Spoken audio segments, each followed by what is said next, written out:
Seigneur Yeshua, merci pour ta grâce, merci pour ton amour, merci pour ton Saint-Esprit qui nous éclaire, qui nous édifie, qui nous donne, Seigneur Père, de regarder à toi et qui nous donne, Seigneur, d'avancer avec toi, Seigneur Père. Et nous comptons sur toi en tout et pour tout. Merci de nous éclairer encore, de nous garder, Seigneur Papa. Merci pour ta grâce et ton amour, au nom puissant de Yeshua. Amen.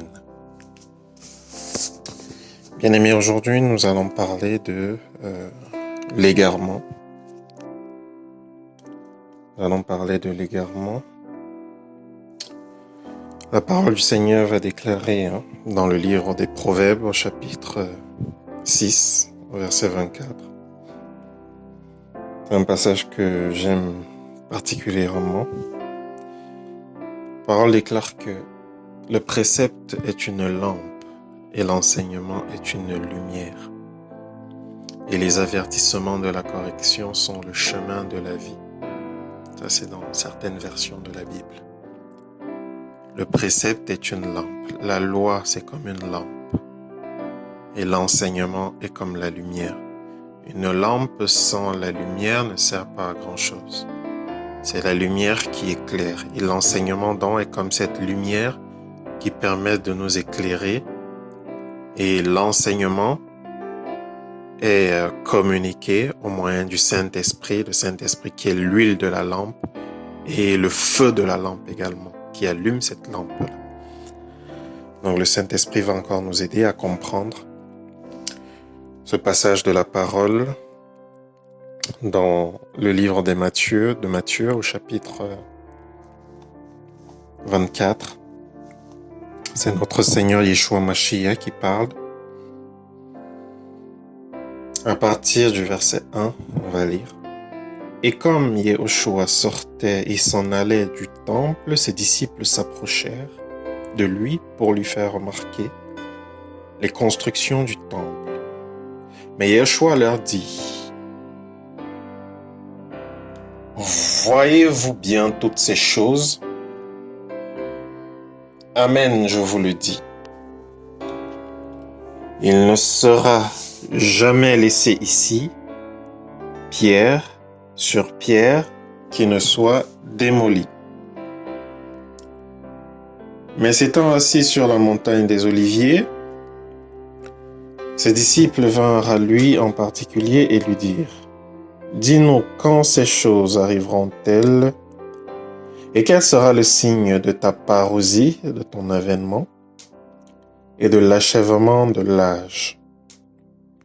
Donc, de l'achèvement de l'âge, l'âge ici, c'est l'âge du règne du péché qui va depuis la chute de l'homme jusqu'au donc au retour du Seigneur, lors de sa parousie. Donc, verset 4.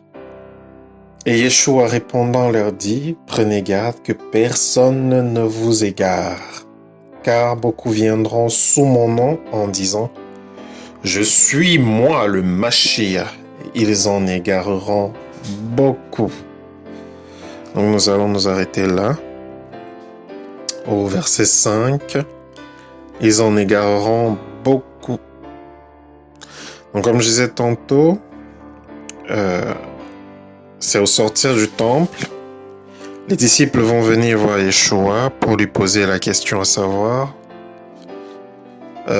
quand est-ce que se passera sa parousie, son avènement, et quel sera le signe de l'avènement, de l'achèvement de l'âge. Nous avons plusieurs âges dans la parole. Le principal qui est celui qui nous concerne majoritairement, l'homme, celui qui va de la chute de l'homme jusque donc à l'avènement du Seigneur Yeshua pour le rétablissement des choses. Cet âge-là, c'est l'âge du règne du péché. L'homme chute, le péché s'installe dans la race humaine et fait des dégâts jusqu'à ce que le Seigneur vienne restaurer. Donc, les disciples avaient donc soif de connaître, de savoir quel sera le signe du retour du Seigneur et donc du rétablissement de toutes choses, du rétablissement des choses, de l'achèvement de cet âge parce que voilà, ils étaient fatigués du péché, tout comme nous aujourd'hui également, nous sommes fatigués du péché. La première des choses que le Seigneur va leur dire, après qu'ils aient posé cette question, bien sûr, c'est, la première des choses dites par le Seigneur, et Yeshua répondant dit, prenez garde que personne ne vous égare. Alors, l'égarement, c'est quoi? Dans sa définition, l'égarement, c'est l'état d'une personne qui s'écarte du bon sens. L'état d'une personne qui voit ce qui est bon, qui voit ce qui est bien, et qui s'en écarte. Il s'en écarte du fait de la séduction. Il est séduit, son intelligence se voile, et il s'écarte du bon sens. Il s'égare. Alors, le Seigneur parle ici à ses disciples. Donc ça veut dire qu'un disciple peut s'égarer. Attention, il parle à ses disciples, aux personnes qui ont reçu sa parole et qui gardent sa parole et qui lui ont posé une question. Donc ça voudrait dire qu'un disciple qui a reçu la parole du Seigneur, qui garde la parole du Seigneur, peut s'égarer. S'il ne prend pas garde, le Seigneur va dire prenez garde, ça veut encore dire veillez, ça veut encore dire faites attention. Prenez garde. Prendre garde, c'est, on dit être sur ses gardes, c'est être concentré, être éveillé, être spirituellement en alerte, être alerte par rapport à un certain nombre de choses. Prenez garde. Le Seigneur va dire prenez garde que personne ne vous égare. Donc majoritairement, l'égarement vient des personnes. Alléluia. L'égarement vient des personnes. Ce sont les personnes qui égarent. Alléluia. Donc l'égarement vient des personnes. Prenez garde que personne ne vous égare. Ça peut être des proches, ça peut être des membres de la famille, ça peut être des amis, ça peut être des frères, des faux frères qui se font passer pour des frères, qui viennent dans un but bien précis. Il s'agit ici des personnes. La parole va nous dire, toujours dans le livre des Proverbes, garde ton cœur de tout ce dont il faut se garder, car de lui viennent les sources de la vie. Pour ce qui est des choses, une chose peut nous séduire. Et il faudrait que nous gardions notre cœur par rapport à ça afin que nous ne soyons pas séduits. Mais pour ce qui est des personnes, les personnes vont égarer les gens. Et généralement, lorsqu'une personne s'est positionnée comme une personne qui égare, d'autres vont, les personnes qui sont en train de s'égarer vont suivre cette personne-là. En fait, celui qui égare se positionne généralement comme un berger. Il se positionne comme un berger et les brebis vont le suivre. Mais ils ne suivent pas le bon berger. Donc prenez garde, nous dit le Seigneur, que personne ne vous égare. Faites attention, veillez que personne ne vous égare. Que personne ne vous écarte du bon sens que je vous ai communiqué par ma parole, par mon esprit. L'égarement. Bien-aimé, il y a tellement d'égarements, tellement d'égarés dans notre génération. Et nous devons vraiment prendre garde afin de ne pas faire partie de leur lot. Car le Seigneur en réserve pour nous de bonnes et de belles choses. Le but de celui qui vient, on va le lire plus tard, Beaucoup viendront. Ça n'a pas dit quelques-uns. Il n'a pas dit une ou deux personnes. Beaucoup viendront. Beaucoup. Plusieurs. Beaucoup viendront sous mon nom. Alléluia.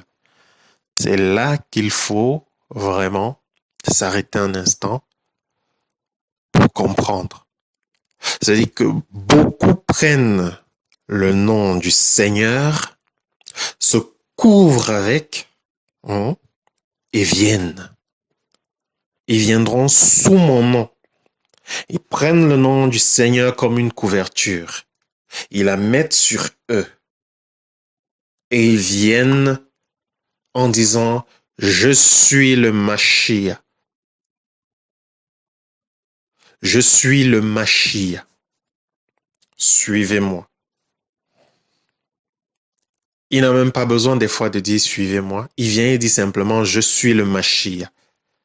Et comme la brebis sait qu'elle doit suivre le Mashiach, elle suit ces personnes-là. Plusieurs qui sont égarés, ou la quasi-totalité, toutes les personnes qui s'égarent suivent un homme. Une personne vient, se couvre sous le nom du Seigneur Yeshua, et lorsque les brebis voient, ils disent oui, ça c'est Yeshua. Ils parlent de Yeshua. Ils parlent de Yeshua. Mais non, sous lui, qu'est-ce qu'il y a sous lui? Je veux dire, sur lui, non, sur lui, il a mis le Seigneur Yeshua. Mais sous ce nom-là, qu'est-ce qu'il y a? Que cachent réellement les intentions de la personne? Que cache réellement la personne en elle? Je suis le Mashiach. Donc une personne qui ne vous envoie pas vers le Seigneur. Une personne qui vous fait aller vers les hommes. Sachez que l'égarement n'est pas loin. Regardons Paul dans la parole, notre frère Paulos. Paulos, il va reprendre les Corinthiens. Il va dire, il y en a qui se disent d'être de Paulos. Il y en a qui se disent être d'Apollos. Paulos est-il mort pour vous à la croix? Apollos est-il mort pour vous à la croix? Qui sommes-nous donc? Des serviteurs inutiles par le moyen desquels vous avez cru. L'un a planté, l'autre a arrosé. Mais c'est le Seigneur Yeshua qui fait croître. Allez vers lui. Allez vers le bon berger. Ne regardez pas aux hommes, ne regardez pas à nous. Nous ne sommes que des serviteurs inutiles. Mais regardez à Yeshua. Alors, une personne qui se fait passer pour serviteur de Yeshua, qui ne tient pas ce langage, mais qui voudrait qu'on le suive à cause de ses actes, à cause de ses paroles, d'un instant qui peuvent être comme du miel qui attire les abeilles, alors cette personne-là, c'est quelqu'un qui va vous mener à l'égarement. C'est pour cela qu'il faut faire très très attention. Très très attention. Le Seigneur a dit, beaucoup viendront sous mon nom. Donc ils sont nombreux. Ils sont nombreux et leur recherche principale, c'est de vous égarer. Ils sont nombreux. Ils sont nombreux. Ils sont dans certaines dénominations, dans certaines assemblées. Ils ont infiltré. Ils sont partout. Nombreux. Et ils viennent sous le nom du Seigneur. Ils peuvent ne pas être des dirigeants de certaines assemblées. Ils peuvent se passer pour de simples frères, mais ce sont des faux frères. Ce sont des faux frères. Ils viennent pour vous égarer. Il vient avec le nom du Seigneur Yeshua. Il se couvre du nom du Seigneur Yeshua. Il vient sous le nom du Seigneur Yeshua. Bonjour mon frère, comment tu vas mon frère? Tu entres en relation avec lui. Après, il y a des liens d'âme qui se tissent, des liens d'âme qui se créent, et ça devient autre chose après. Petit à petit, tu commences à abandonner le chemin du Seigneur pour suivre les voies détournées, les voies tortueuses d'un homme. Ça peut être une personne, un frère qui vient te voir, ma sœur, qui vient sous le nom du Seigneur Yeshua. Il se couvre du nom du Seigneur Yeshua et vient pour chercher une épouse. Il va venir à l'assemblée, il va faire un certain nombre de choses que tu vas trouver bien, tu vas le trouver, voilà, avec une certaine prestance, tu vas lui donner un certain nombre d'éloges par rapport à ce qu'il fait, par rapport à ce qu'il dit. Ton âme va se lier à son âme. Il va te demander en mariage sans consulter la volonté du Seigneur. Tu vas courir, tu vas aller. Et dans le mariage, il va te montrer son vrai visage. Que personne ne vous égare. Plusieurs viendront sous mon nom. Le Mashiach. Attention. Attention. Le Mashiach. Le chef. Celui qu'il faut suivre. Vous savez, la parole dit, l'homme est le chef de la femme. Donc celle qui va se laisser séduire par un homme pour s'égarer avec lui, elle va perdre son salut. Donc il faut faire très très attention, mes sœurs. Bien-aimé, ça peut être une femme qui vient à l'assemblée, qui est belle, séduisante, elle vient sous le nom du Mashiach, elle dit craindre le Seigneur, elle dit aimer le Seigneur, elle vient, et puis voilà, elle chante, elle a une voix extraordinaire qui transporte, qui donne des frissons. Mais ces frissons-là, ce sont des frissons d'un autre esprit. Tu ne le sais pas. Tu juges à l'apparence au lieu d'aller consulter le Seigneur. Tu épouses une telle femme et tu te rends compte par la suite que c'est une Jézabel. Attention, la Jézabel dans la parole, elle se positionne toujours en tant que chef. Il faut la suivre. Vous voyez? Donc, elle vous égare, elle vous fait sortir du chemin des voies de Yahweh. Elle se positionne en tant que chef, en tant que leader pour que vous la suiviez. C'est ça le rôle de la Jézabel.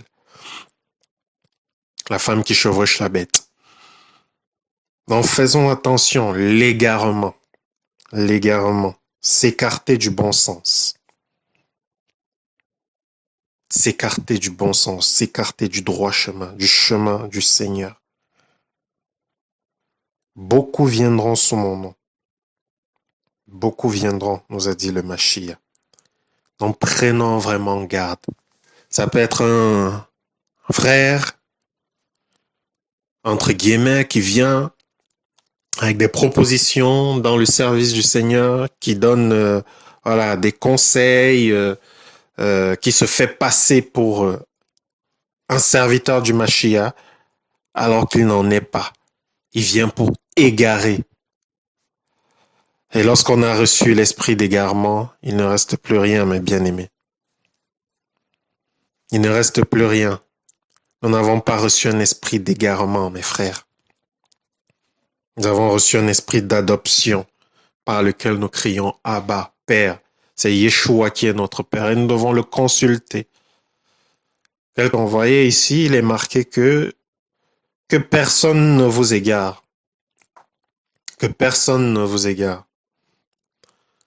Donc avant d'entrer dans une relation, avant d'entrer dans une collaboration, il faut demander au Seigneur, est-ce que cette personne qui vient sous ton nom, vous voyez, c'est vrai dans des relations d'affaires dans le monde, c'est encore plus vrai dans des relations dans l'Église.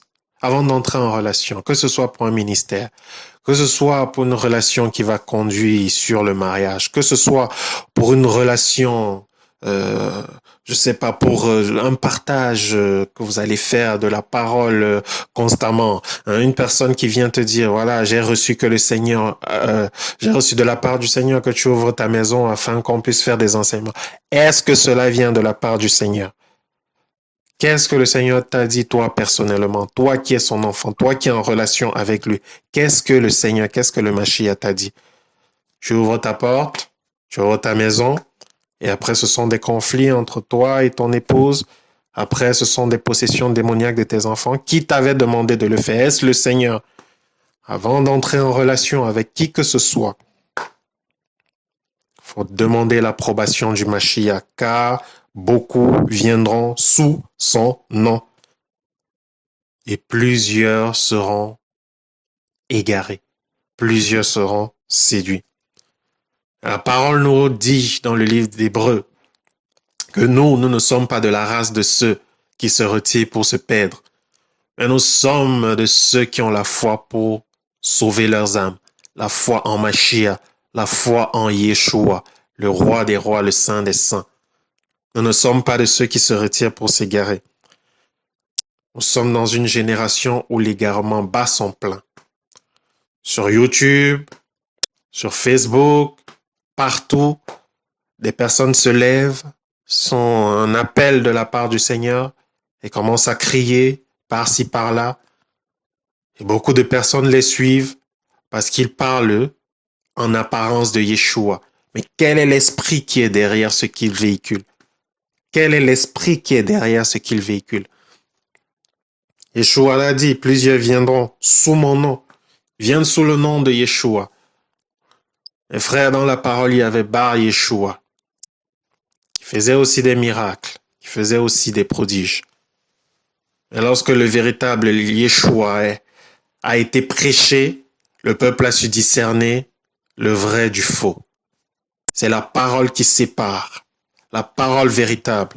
Quel est le fruit que portent ces personnes qui se disent enfants d'Élohim? Qu'est-ce que le Seigneur t'a montré par rapport à eux? Qu'est-ce que le Seigneur t'a dit par rapport à eux? Est-ce simplement sur la base de ce que tu as entendu que tu te diriges? Non. Non. Un arbre porte du fruit. Et porte du fruit chaque année. Un arbre porte du fruit. Ses feuilles sont vertes en tout temps, il porte du fruit en sa saison. Mais le fruit de l'esprit, nous le portons tout le temps. Le fruit de l'esprit, c'est un fruit que nous portons tout le temps. La paix, la joie, la patience, la tempérance, la bonté, la bienveillance. C'est un fruit qui se porte tout le temps. Et la parole du Seigneur dit, à leurs fruits, vous les reconnaîtrez. Et les œuvres, nous avons les fruits de l'esprit et les fruits de la chair, les œuvres de l'esprit, les œuvres de la chair. La parole nous dit également dans le livre des Galates que les œuvres de la chair sont manifestes. Elles sont manifestes. Ça veut dire, mon bien-aimé, mon frère, ma sœur, une personne qui se dit enfant du Seigneur, qui marche tout le temps dans le mensonge, n'est pas de lui. Celui qui est né d'Élohim ne pratique pas le péché. Celui qui dit être d'Élohim et qui vit dans le vol, dans le mensonge, dans la sorcellerie, n'est pas d'Élohim. À leurs fruits, vous les reconnaîtrez. L'ivrognerie, l'idolâtrie, la magie, toutes ces choses, c'est pas d'Élohim. Les choses semblables, nous dira la parole. Tout cela n'est pas d'Élohim. Donc, si vous êtes en relation avec une personne qui dit être de Yeshua, qui se dit chrétien, enfant d'Élohim, et qui pratique les choses, les œuvres de la chair, qui vous incite à pécher contre Élohim, qui vous dit des paroles qui vous détournent de la voix d'Élohim, qui vous dit des paroles qui vous poussent petit à petit à aimer le péché, qui tolère le péché, qui tolère les choses que le Seigneur condamne. Faites attention. Et peut-être le temps de la séparation avant que l'égarement n'arrive. Sinon, à un certain moment, l'esprit d'égarement en vous ayant saisi, vous ne pourrez plus revenir sur le droit chemin. C'est le temps de revenir sur le chemin du Seigneur. C'est le temps de revenir sur le droit chemin. L'esprit d'égarement fait des ravages. Au milieu de la jeunesse, dans les assemblées, il y a un esprit d'égarement. Si même le pasteur d'une assemblée, tu es dans une assemblée, mon frère, tu es dans une assemblée, ma sœur, le pasteur de l'assemblée t'incite à pécher contre Elohim, il faut te séparer de lui. Tu te sépares d'eux. Tu te sépares de cette assemblée-là. Et tu le dis en présence de 2 et 3 témoins. Tu prends, comme le dit la parole, tu prends 2 ou 3 témoins. Tu leur dis, vous confrontez le pasteur. S'il ne veut pas reconnaître, eh ben vous dites au niveau de l'assemblée, peut-être au conseil d'anciens, et vous vous séparez, comme dit la parole. Il ne faudrait pas tolérer le péché. Il ne faut pas tolérer le mal. La parole nous dit que le Fils d'Élohim a paru pour détruire les œuvres du malin. Nous sommes de la lumière, nous sommes la lumière du monde, nous devons marcher dans la lumière. Nous devons dénoncer les œuvres des ténèbres. Nous ne devons pas prendre part à ces œuvres des ténèbres, nous devons les dénoncer, dit la parole. Donc, évitons toute relation qui nous conduit à l'égarement. Toute relation, nous devons nous en séparer. Vous savez, les liens d'âme sont des choses tellement fortes. Lorsqu'on a été en relation avec une personne pendant tellement de temps, c'est difficile de s'en séparer. Mais pour ton salut, sépare-toi-en. Pour le salut de ton âme, car le Seigneur nous a appelés chacun individuellement et chacun nous répondrons au devant du Seigneur. S'il y a des frères, des sœurs qui craignent le Seigneur, qui veulent avancer dans la voie du Seigneur, alléluia, gloire à Elohim, on avance ensemble dans la direction du Mashiach, on avance ensemble, on fait l'œuvre du Mashiach ensemble, on glorifie le Seigneur ensemble. S'il y en a qui cherchent à nous égarer, séparons-nous-en. Le Seigneur l'a dit, plusieurs viendront sous mon nom en disant, je suis le Mashiach. Donc retenons qu'ils viennent toujours sous le nom du Seigneur. Ils viennent comme des brebis, mais, comme des brebis, mais au-dedans, ce sont des loups voraces, des loups qui dévorent. Et généralement, ils se positionnent en tant que des bergers parce qu'ils veulent en emporter le maximum. Ils se positionnent très généralement comme un berger lorsqu'ils sont venus. Et lorsqu'ils se positionnent comme berger, c'est pour que vous les suiviez. Ils vont vous dire, vous demander de faire des choses. Ils ne vont pas venir auprès de vous pour apprendre ou pour vous demander comment est votre relation avec le Seigneur. Est-ce que vous pouvez l'aider? Non, ils se positionnent toujours en tant que des bergers afin que vous les suiviez dans leur égarement. En tout cas, que le Seigneur puisse bénir son peuple, puisse garder son peuple des esprits d'égarement, puisse garder son peuple des loups voraces qui viennent pour dévorer. Nous sommes dans une période critique, nous sommes dans une époque critique et que le Seigneur vraiment nous aide par sa grâce à être des hommes et des femmes qui ne s'égarent pas, mais qui suivent le bon chemin, qui suivent le droit chemin. Que le Seigneur bénisse sa parole abondamment au nom de Yeshua. Seigneur, merci pour ta grâce, merci pour ton amour, merci pour ta bonté, merci pour ta bienveillance. Yahweh, tu es Elohim, et nul n'est comme toi. Père, nous bénissons ton nom pour ce message que tu nous donnes encore ce matin. Seigneur, Papa, nous te prions afin que tu nous aides, Seigneur, à nous garder du mal, à nous garder de l'égarement, à nous garder, Seigneur, Père, de tout ce qui peut nous empêcher de te voir, Seigneur Papa. Que personne ne nous séduise, que personne ne nous égare dans le nom puissant du Mashiach. Soyons bénis. Amen.